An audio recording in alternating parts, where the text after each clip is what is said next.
Jeshi la magereza limekanusha ujumbe na taarifa iliyoandikwa na mwenyekiti wa chama cha demokrasia na maendeleo Chadema ndugu Tundu Lissu ambaye yupo gerezani kufuatia kifo cha mwasisi wa chama cha demokrasia na maendeleo Chadema Mzee Mtei aliyefariki siku chache zilizopita. Kwa mujibu wa taarifa iliyotolewa na jeshi la magereza, wamekana kuhusiana na taarifa hiyo. Jeshi la magereza Tanzania linapenda kujulisha umma kuwa zipo taratibu za mawasiliano kwa wale wote waliopo gerezani kwa mujibu wa sheria ambazo hupaswa kusimamiwa na kudhibitiwa iwapo maudhui ya mawasiliano hayo hayakiuki taratibu zilizopo wala kuathiri swala zima la usalama kabla ya kutoka au kuingia gerezani. Hivyo taarifa iliyosambaa kwenye mitandao ya kijamii kuwa ni ujumbe wa ndugu Tundu Antipas Lissu ikidai kwamba ujumbe huo umetoka gerezani sio sahihi bali ni yenye kupotosha umma.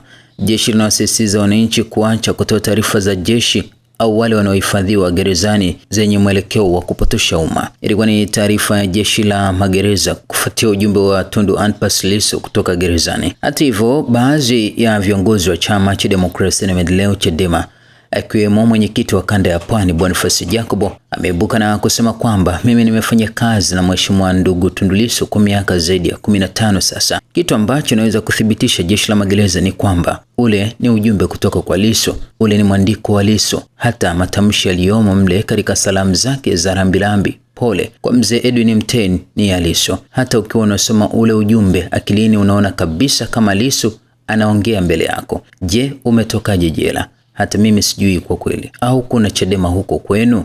Na shughuli fanyeni uchunguzi. Ila kwanza askari wote wasimame kazi kupisha uchunguzi. Tutampata tu aliyotoa ule ujumbe hadi ukatufikia sisi.